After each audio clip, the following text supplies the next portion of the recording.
count us in? Go on. 3, 2, 1. All right. Welcome to His Little Legs, a spin-off podcast of the Trout Spinners, exclusively for Patreons. I am your master of ceremonies, Mars Pennell. With me, the fan of the 90s, Gary Forrestal. The assistant of ceremonies. Yes, I'm scared. Every time we open our Patreon shows, I always feel a bit sad because every time one of us says hello and welcome to His Little Legs, I feel sadness in my heart that isn't the name of the actual show. We should have gone with that, but I say that a lot. It's just too hard to say. The Trout Spinners, D-E-D, not D. Trout. Yeah. And also the amount of people. When you search for us in Google, which, I spend a lot of my time doing, despite the fact there's fuck all to look at. Yeah. I mean, the amount of fishing podcasts. So maybe we should do a crossover where me and you, I don't know, go to a riverbank and look for some carp or something. Yeah. And chat about Gervais by the lake. I think that would be. I'd quite like that, actually. I think just because our name is Trout. Yeah, that's a good use of time and resources, I think. Good idea. But no, this is a show where exclusively for our patrons, as Mars said. So there's quite a few of you. Less apparently than there was last week. There is. I can check. I can filter it by active, new, and declined. I can tell you. So a few declines, mate. Yeah. It's not good. Yeah, but no, there are some of you, and we really, really appreciate your support and your help. So we thought we'd do a show for you today. We will. I've said this before. We've said this before, but I promise you there will be coming. Video clips of us will be put on here, so you can see us, see what we look like, see my little beard. To quote the show, Gary, you keep saying that. I might even. Do you know? I'm doing this stand-up thing as a competition. If it goes well, I might put up stand-up. Would you really? You would share your personal stand-up with 11 people? Yeah, well, about 9 now, but yeah, no, maybe I would. But anyway, that's all to come. But for today, we've got a show. I don't know what's coming today. I don't know. Even I don't know. Luckily, I'm not the master of ceremonies because apparently that's only Mars Pennell. Hello. So. Firstly, I think we should acknowledge some of these Patreons because it won't take me long to list 11 people. Yeah. So we've got Cal Giargiu, Mike Green, Connor Burke, Francis Cherry, Sean Wright, Robert Banks, Jesse Araju, Dan Sarchi, David McGurr, Daisy Elizabeth, and Peter Emanuelson. Present, Flight of the Conchord style, present, Brett. We're present. We do this every time. Thank you, guys. Really appreciate your support. There's some familiar names on that list, but there was also a couple of unfamiliar names, so maybe we've had more join since. But yeah, you're the best. Better than all the rest. We were just talking about that scene from The Office. That's why. Gary. Well, the reason we spoke about this, Gary's going to be potentially doing some teaching for your course, aren't you? Yeah. Tell us about that. Tell 11 people about your teaching. Well, there isn't much to tell. I mean, I do doing a PhD, so part of that is they. Oh, you're big. Oh, you're clever. Well, no, I didn't invite that information. It kind of you forced me into saying it. And part of that is you do teaching if you want. You don't have to. You are expected to in your third year, but I'm not in my third year. So yeah, I'll be teaching some undergraduates in criminology. Cool. You're going to be inspiring, I think. Particularly financial crime. No, I don't know. Maybe I hope I am. Do you want to be like me, Gary Forrestal? The slow talking, deadpan, and stop shaving. That's number one. Then you gotta. Well, I tell you why, because I used to be a trainee teacher, and I emphasise the word trainee. Yeah, I taught kids. Yeah, actual real life kids. They're in prison now or dead or. Well, yeah, you've inspired them to a life of crime. But he did. Mars always tells me he did a session on Karl Marx, and Mars doesn't know about Karl Marx. Told me that himself. So the thought of him doing a session on Marx just pleases me so much. Just the thought how bad that was. Honestly, it was. And I just had to give an overview, and I couldn't even do an overview. And the reality is, I was on Wikipedia, trying to like summarize. I couldn't even tell you what he did now. Like, I know those poor kids. You were taken from a Wikipedia article to teach GCSE sociology. Well, there you go. That's I did visit his grave when I went. Yeah, I visited his grave. It's in it's London somewhere. I can't remember. Highbury. So It's a good day out. It's a good day out. You usually got his birth year and his death year and laid down some flowers, laid down a wreath. Well, it's very sad. He's dead. Well, it's sad. Bring foods down. Look, listen. We're saying this. Look, if I were to give a session on Marx tomorrow, I would struggle. You know, I know more than Miles does, but only that's because he knows less than most people. I know enough. I could do a bit, but I'd need to do research. But I'd just research it. But yeah, I'll probably be talking a bit about Marx, but mainly about financial crime, mate. I'll tell you what. If anyone is a teacher, like, it's a difficult profession, and people are so underserved, underpaid. But we do appreciate teachers because a lot of people are home tutoring their children. And I thought, Gary, nice little segue. A lot of people obviously homeschooling their children, and Carl got an E in history. So I thought we'd help the parents out and offer some history revision here at his little legs. You've been a trainee teacher again. You just going back into that mode. You did. Well, someone's done all the work, so I have actually, okay. Not, I haven't prepared a lesson as such. But this is taken from it's called the Horribly Hard Bite-Sized History Quiz. Is this actual GCSE paper? No, it's like a revision consisting of GCSE history questions. It's like GCSE level. Yeah. Don't worry, I'm not like. but just so you know, I didn't. What did I take at think back at GCSE? I took geography and stuff like that. I didn't take history. No, but you're a very well read man, and you know a lot about politics and life and the sort. You'll be all right. Don't worry. Don't put too much pressure on yourself, Gary. That's what I always tell myself. You ready? Question 1. Yeah. What information was recorded in the Doomsday Book? Play at home if you've got children. Get them round. Promise we won't swear. Prisoners of Gaol, property ownership, a set of laws, or birthdays? It was property ownership, I think. It might have been birthdays as well, but I think it's property. So I got to take your first question, mate. We haven't got as long. Question 2. Are you not going to tell me if I got that right or not? I can't until the end of the quiz. Okay. What was the main objective of the 1945 Potsdam Conference? Agree a post-war settlement, force a German surrender, to argue about biscuits, or to spread communism? I'm hovering over the biscuits. I don't know. It was to settle post-war settlement, I think. Right, let's go for that. Okay, third question. Which country controlled Vietnam before the Japanese occupied it during the World War II? China, USA, UK, or France? Well, I think China. China. Let's go for China. Number 4. Which important position did Walter Ulbricht hold in 1960? The mayor of West Berlin, president of the US Senate, East German leader, or trout fisherman of the year? The trout fisherman of the year. Could you just spell his surname? Because I think, do you mean Albright? Because if it is Albright, like Ulbricht. It's Albright. It's Ulbricht.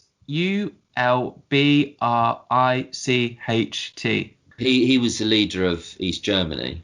Okay, West Germany, do you mean? Oh, East Germany. East Germany, he was. German leader, great. Question 5. Which English king began the 100 Years' War? We've all heard of it. 100 years. Edward I, Edward III, Henry III, or Henry VIII, famous for his polygamous relationships? These are really hard. Like, how Edward III, I think. I mean, it's an educated guess, but it is a guess because I'm not sure. But I think Edward III was around that time. It's all about education, so it's good. What was the final outcome of the Second Bauer War, 1899? Boer, you mean? Whatever. Boer War, whatever. Boer. You're becoming a total bore. 1902. The Union of South Africa, the extinction of the dodo, independence of Transvaal, or the end of British rule.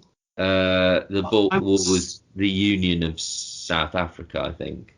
It was formed, like the country originated from that. Yeah. Show your workings. Always show your workings, Carl. Which law made Elizabeth I Supreme Governor of the Church of England? The Act of Uniformity, the Final Act, the Anglican Act, or the Act of Supremacy? What did the thing make it? Which law made Elizabeth I Supreme Governor of the Church of England? And what were the options again? Are you doing a Keith? No. Yeah, very much so. Not so much, don't know. If don't know wasn't there. Sorry. Well, if don't know wasn't there, you'd put the Act of Uniformity, the Final Act, the Anglican Act, or the Act of Supremacy. I think probably the Act of Supremacy, just going logically, I'd say. Okay. Number 8, getting there. Who was the victor of the Battle of Fulford in 1066? Is it Harold Godwinson, Harold Haraldada, Sirloin of Beef, or William of Normandy? You've got to keep the kids entertained. Sirloin of Beef was one of the... That shouldn't be funny, but it is. No, I don't know. I think the name Harold Hardrada, if that's what you mean. Yes. Rings a bell, so... Okay, let's go for that. Number 9. God, 2 more. Which alternative name for the 1923 Munich Putsch is named after the place where Hitler began the rebellion? I know, it's a beer hall. Oh, yeah. That was one of them. Is that one of the options? The options? It was the telephone exchange Putsch, town hall Putsch, beer hall Putsch, or the newspaper. It was all formed. So we're going for beer hall. I know that. Okay, and the final question, and see if you can get more than a C in history. How many of the Godwinson brothers lost their lives at the Battle of Hastings? 9, 3, 7, or 2? Godwinson. 9, 3, 7, or 2. Yeah. Probably didn't have 7 brothers who would have come to the war with him, so it's either 3 or 2. Might be 2, but I think I'll go for 3. Okay, you ready? Yeah. Gary, I tell you what, well fucking done. What did I get? Got 9 out of 10. 9 out of 10. Well, some of them were kind of guesses, but they're educated. What was the one I got wrong? Intelligent as a GCSE pupil studying today. Yeah. The one you got wrong was answer 3, which was Vietnam was formerly known as the French Indochina. Oh, okay. So it was France. But hey, man, you're smarter than the average child. At 36, however old you are. Yeah, I consider I didn't do GCSE history. I'm pretty pleased with that. I did A. I got an A in history, and I wouldn't be able to get any of them. Yeah, you don't really learn. I mean, in history, up to the level I did, we did Gunpowder Plot. We did World War II. You know, you do the big things, but I've just picked things up about kings and things over the way. But like the guess about Edward III was a guess, but it was kind of slightly educated guess because I knew he was king roughly around that time. But it was a guess. So yeah, I was lucky. I always think I genuinely think GCSEs were the hardest thing you had to learn in your whole educational history, because it's like you have to learn about like 11 subjects and you've got to have a pretty solid understanding of all of them. Yeah. That's a good point. I think that's really hard. Like, because most people nowadays, because that's all school does. It's like vocational to work out your specialism. So you start from knowing a little about a lot to like really, really hone it down to the point where you're a PhD person studying financial things, whatever you do. No, but I have found it much, much easier. The further I've gone into education, starting at even primary school, I found that very difficult and challenging. And GCSEs were the most challenging thing. Yeah, I agree with you, because you're spread across subjects. But the more and more I've narrowed down, the not easier I've found it, but the more enjoyable, the more I've liked doing it, the more I've done well in it. So yeah. It's like Carl Pilkington in his New Year's resolution when he goes, "What about learn more?" It's always teaching you stuff. What was it? The scorpion as a the poison. I love that. I love that bit in the show when he's talking about this is what you put together with a show in Spanish. Yeah. El Scorpio. No, but I do enjoy learning. You know, enjoy learning more. Like you enjoy aspects of your work as well. You do. Yeah, You don't enjoy the money. I like lunchtime. I like finishing work. Playtime. Playtime. like primary school. I'd love to have playtime now. I tell you. I imagine playtime as adults. Just go out and run around it the street, like brilliant, wouldn't it? Play kiss chase. Well, I need to find someone to kiss first. Yeah, I don't know. Well, I'll chase. No, that is a joke. That is a joke. A couple of XFM in the communities for you, Gary. Do you want to hear them? Are these specifically Patreon related or Patreon related? Good. Met the threshold. Rob Banks. Haven't got any suggestions I can think of. Oh, thanks, Rob. But did you know that Russell Brand is Carl's see you to Moz for a face rub at 6? No bum tubes though, friend. That was mentioned in the podcast when they was talking about going to a spa. But I never knew that, Rob. So thanks for telling us. I didn't know that. That's interesting information. Interesting to know that Russell Brand and Carl Pilkington shared time socially together, especially at bar. You know, that's quite an intimate environment. Yeah. We've been to a spa. Yeah, but we didn't have a massage. I would probably I wouldn't do that with you in the same room. No, I wouldn't want a massage with you in the same room. So it's mutual, mate. But yeah, it was. We did have massages separately, like one after the other. But yeah, you go to spa. I mean, you know, I can imagine Carl spa with Russell. But can you imagine if you were another guest? Like if we were, one of us happened to be at that spa. Imagine seeing both of those two together and thinking like, oh my God, it's like two of the great minds, you know. Yeah, with the tube up their arse. And they're right having their bowels cleaned in front of me. My mum bought my ex-girlfriend a colonic irrigation for her birthday. Really? Yeah, that's true. Because it is. I would actually quite like to have it done. I mean, you know me and my toilet trauma makes up it's not nice. 70% of my life. So yeah, I would actually quite enjoy that. Gary's got his head in his hands now. No, I'm just thinking. I have had it done. What, the coffee thing? When they stick up coffee in? It wasn't coffee. It's like a solution of things that did similar things to caffeine. What was it like when the release came? Because that's the thing that worries me most. Well, it feels. Oh, what, when they take the tube out? Is that what happens, or do you just? No. They put the tube in. Stuff go. You don't watch it. It feels nice. Feels like it does. It feels like I'm being emptied. You know, it does feel like that, and pleasant. Yeah, but it doesn't. It's certainly not worth money because it's like. You need to go again within 24 hours, and you have to go the normal way. Like so it's not like you have one every day, or it does a permanent. I tell you what's affecting my issues is giving up smoking, because that's because you know smoking's kind of attributed to being a laxative. Well, it's a laxative, yeah. Yeah, and then but when you're not smoking, do you want to hear my little motivational quote of the day? From my give up smoking app. Is this a personal quote from you, or no? This is from the app. So I've got a new badge straight away. I've just logged into my NHS giving up smoking app. You've got a new badge. 2 weeks. 2 weeks. Whoop whoop. Sweet smelling breath. Now you've stopped smoking. Your breath will be smelling sweeter every day. Gary, I'm gonna just breathe into the camera. Can you smell that? How does that smell? It smells a lot like I'm just trying to Chinese and artichokes. What was that thing you were eating the other day? That really weird thing. Miles was eating something he mixed like. No, I tell you what. No, I get because I've got an odd box and they give you, because I live in London. You get, it's basically like discarded kind of wonky veg grown locally. Which by the way, so hipsterish.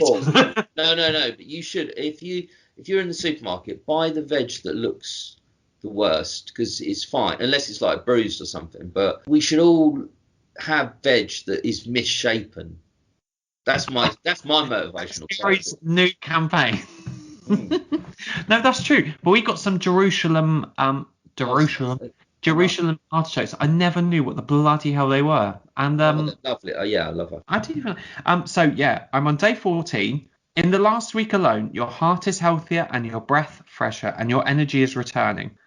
Is it? Is it? Yeah, I think you've got to see. Take some time to reflect on what worked well and what worked less well. Well, Does it have a function on that app about what to do or the consequences of meeting Gary in person? Because I'll tell you what, I know you will come, well, but we're not meeting in person for a while. So the thing is, this is the problem, though, isn't it? Like, smoking is always attributed to your social habits, you know, be it drinking, meeting up with friends.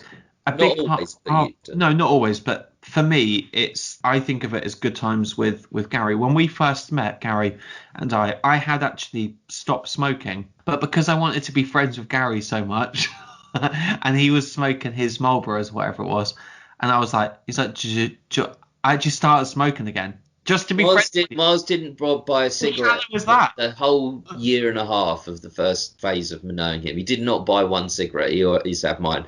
But then since then, I've had quite a few of his. So yeah, it's a mix. But yeah, we and smoking just is part of our meeting. We wrote this thing like because we went to an improv course, and we decided to write about two friends who go to an improv course, and one of the things we wrote about was our little ritual with the cigarettes. We kind of included that for these two characters that we're writing about, because that's how it's kind of, and we included other things that were kind of close to us, but that's how kind of important. It sounds so sad because it's such a bad thing to do. Of cigarettes, like we actually included that in something we wrote because we thought, well, it shows it speaks to the people, the characters, their friendship and their bond, and it kind of we've got a rule in our sort of ritualistic relationship that I will always like be cannibals or something.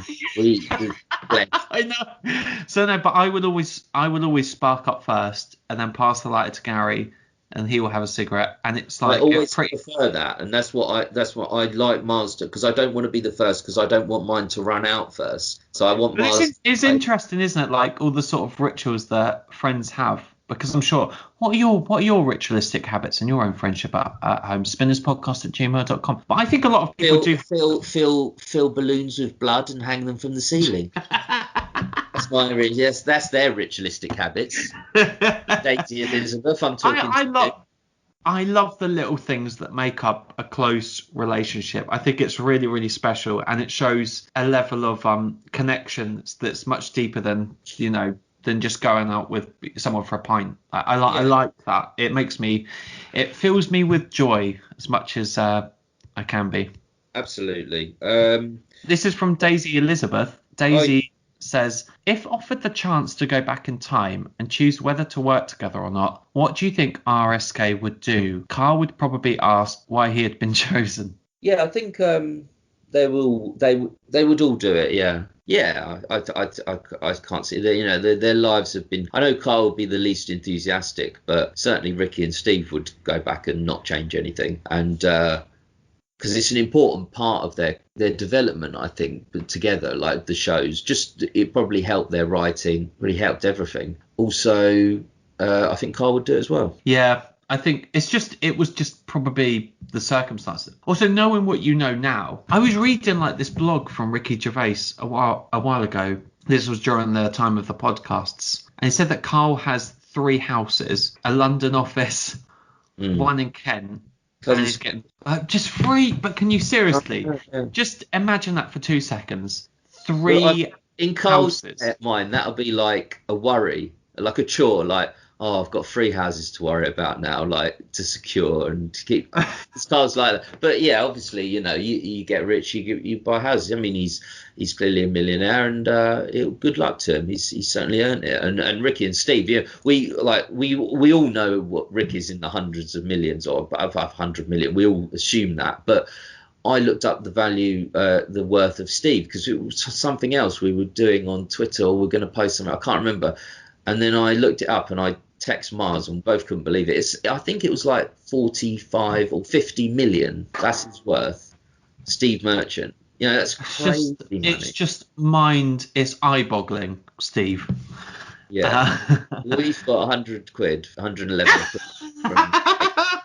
And we really you could do it. Listen, you could do a lot of 100 quid these days. Think of all the things you could do with 100 quid, right? I could invest £100. I could buy. How many rounds of drinks is that? I could buy 10 rounds of drinks for 2 people. Not in the fence. Not in the fences. fucking rip-off place. You do a lot, but we were talking last episode about Francis Cherry wrote to us because last week we spoke about shame, didn't we? We talked about our biggest shame. Embarrassment, really. I think shame. Embarrassment, yeah. But I think because embarrassment is embarrassment the same as shame? No, shame could be. Or is it a side product of shame? Could be something morally bad that you've done that you feel shame for. It's not embarrassing, but it's morally bad. Whereas embarrassment is more social awkwardness, social kind of, not like doing something that makes people laugh. Or they are slightly different, but they are co-connected. And I know we were sort of talking about in the week because I know Francis asked for our most embarrassing stories, and you can listen to them. Probably not the most embarrassing for me, because since then, Francis, I've had so many more that have sprung to mind, and one in particular that I'm too scared to mention on this podcast. Well, tell me off there, and I'll tell you if it's. No, you know what it is. You know what it is. It's the nightclub story. Oh, but you did. That was the one you did. No, it wasn't. No. Oh, the other nightclub story. Oh, that one. Yeah, no. Okay. Yeah, I now. So yeah, I've been thinking about this a lot, and so I won't ever talk about that story. But something I do want to talk about is I know we've probably got an embarrassing story together now that we've had that time of reflection. Do you want to talk about the mannequin story? Because that's the one that really springs to mind. Well. Okay, yeah, this was just more. This is more of a shame. Francis asked for if there was a story of shame that involved both of us, and I know in our last week's episode, and you can catch up with this on the main thread, and we talk about filming this short called Alan, and for some reason we needed a mannequin's hand. So basically, one of the scenes was going to be we had two people like interviewing, like almost a police interview, and one of the things we wanted to do is have that scene and then have a wide shot. And for no reason other than it just being a bit absurdist, like it didn't relate to anything in the story, we wanted the one hand to come across and the other to be a mannequin's hand that just came across and they shook. I think that worked well. But anyway, yeah, we didn't have the prop on the day, so we went to a few clothes stores and that none of them sort of said they had any spare, which you wouldn't have a spare mannequin on, probably. But then we went to this one. What was it called? I think it's called Peacocks. Peacocks, I think it was a branch of Peacocks, yeah. And we went and we explained this to the woman, and she didn't. Like she was like really suspicious of us. She was like, okay, well, I need 50 quid deposit, and she's like, okay, I'll see if I've got one. She went back behind and she came out with one. She said, yeah, I've got it, but you can't take it. No, but she was making up the rule. It wasn't like she got. No, it wasn't a rule. It took a lot of persuading to get to the fact that she said, yeah, I guess we could do it, but we would need to offer a deposit. Like she didn't look in the handbook and say, yeah, that's what I mean. Right, I follow step 3B here. Two amateur filmmakers come in, say, So anyway, this isn't really embarrassment; it's more shame, I guess. But so we were like, okay, it's fine. So I went out the door and walked about 50 yards to the cash point. On the way, past little homeless fella. I don't want to say it, but a homeless guy who sits there quite a bit because I live near there. I have given to him before. Didn't give anything to him. Just sort of looked at him. Just cover your back. Got 50 quid out and walked back past him. Didn't give him anything. And it really made me feel, I felt shame. Maybe not embarrassment, but shame that I had. Let me think of the best way to say this. Actually, I'm trying not to be offensive. You're not being offensive, Gary. You're not being offensive. Trust me. Just say the first thing that comes into your mind because you're usually right. So okay. It's all right. I did think it was quite bad to pass a homeless man on the street and not give him anything whilst I was on my way to withdraw £50 out of a cash point, hire a mannequin's arm for the day, and then ask him.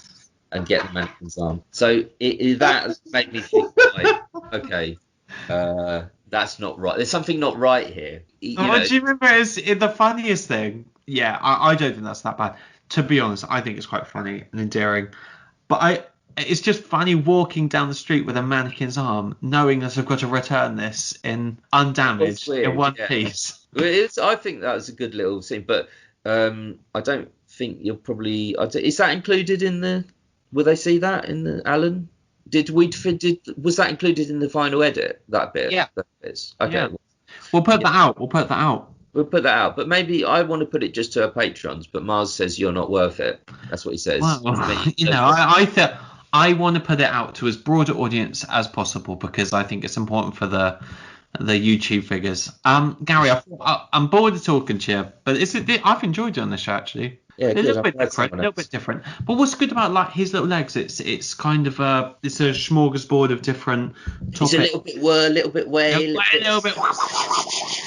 We kind of like, you know, it's informed by XFM, but it's not about XFM shows necessarily. So thank you for getting in touch, for your comments for this show, but also for the next show. At any point between now and when we do the next show, and we do every couple of weeks, 2-3 weeks, something like that, we'll do one.